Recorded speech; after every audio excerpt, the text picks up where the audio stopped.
परदेश लोग बहुत तकलीफ है जात हिंदुस्तान ले आप सब जे परदेश के रोटी खाद बोकरे आत्मा से पूछा कि परदेश कैसे होत है।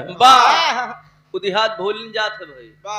भल्लू भाई आप बंबई रहा तो बंबई की रोटी बड़ी कठिन बा।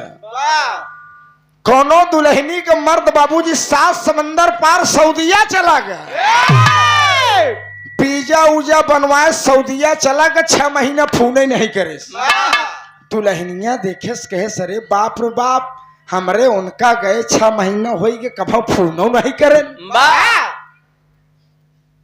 जब 6 महीना बाद मास्टर साहब मर्दवा पेमेंट वोमेंट पाए कपिल होकर पगार उगार देश, तब सोचस कि आज अपने घरे फोन लगाई देखी का हाल।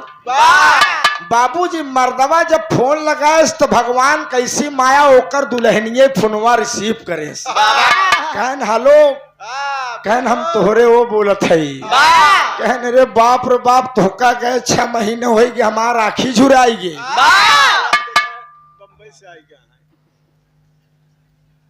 आप सब तनी ताली बजाए को स्वागत कर हमरे लाल बाबू भाई की।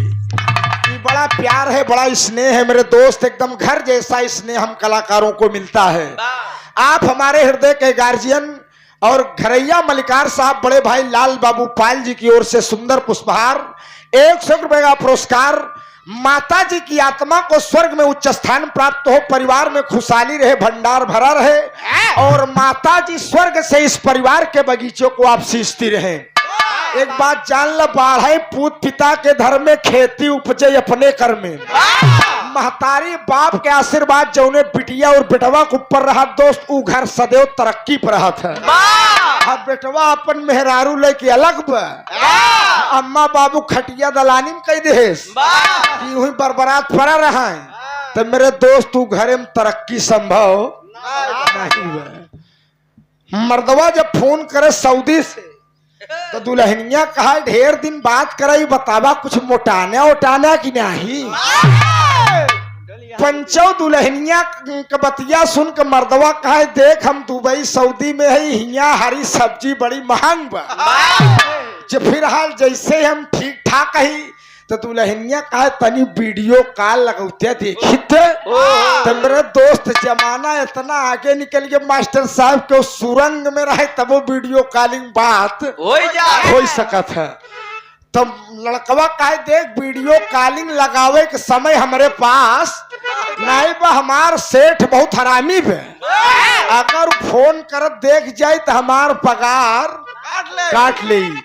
तो मर्दवा कहे का अरे ढेर भइल बात बर्दाश्त करा रानी, तंगब कराना।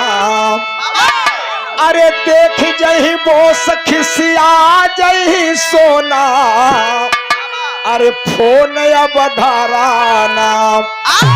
तब दुल्हनिया कहा सरसों कटत बे तू चला गा दुबई। अरे दाल बिना भात के भतार बिना रात के मनो न भारा।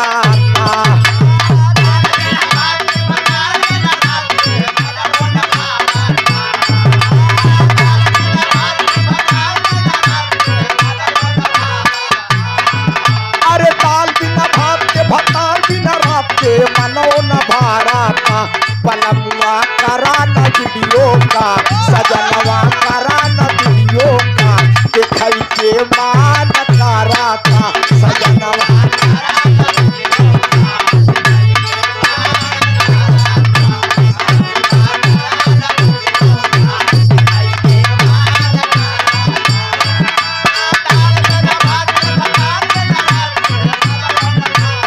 जय हो जय हो।